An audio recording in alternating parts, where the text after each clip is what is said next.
Now this is one of the oddest looking sculptures because it's hard to tell what's going on with it. It's Romeo and Juliet.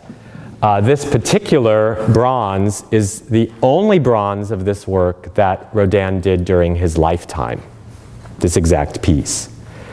There's a giant-sized marble version of it in St. Petersburg, but this is, and that's in Russia, not Florida.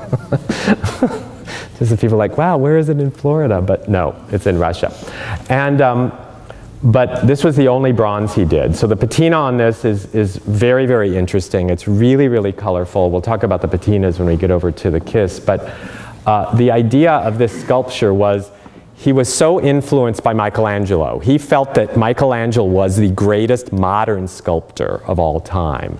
And within the arts community, then what happened was Rodin was seen as the next link from Michelangelo. So some of the sculptures, especially the earlier ones that Rodin worked on, he had the figures emerging from this kind of solid block of stone, you know, what looks like stone down here.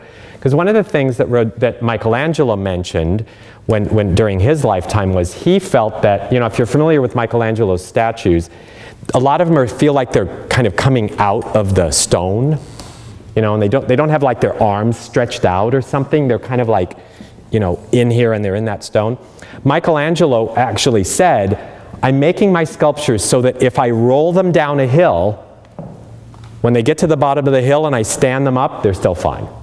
That nothing's broken off of them. That was what they kind of used that as an example. And so for a part of Rodin's life, he was looking to Michelangelo, because he actually went to Italy and spent time there and started studying Michelangelo's work and really being influenced by it, did hundreds and hundreds of sketches of Michelangelo's work, and then kind of brought back this romanticism in telling the story of Romeo and Juliet.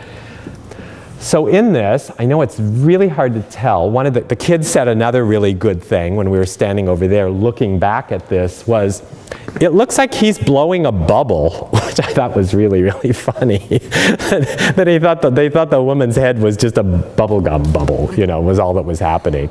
Because it is kind of like, you can't really tell what's happening up there. Their faces are kind of meshed together.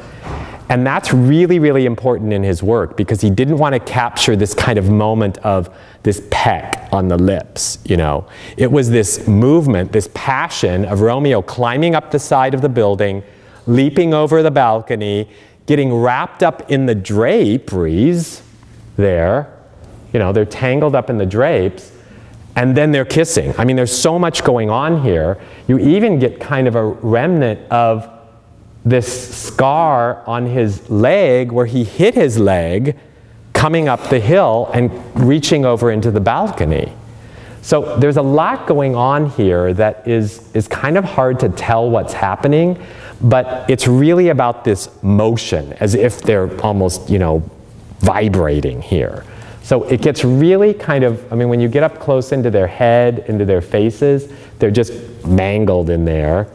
And even the way that the drapery's kind of like suspended in space, nothing's really just kind of sitting there limp, was a real important part of creating some level of passion with this.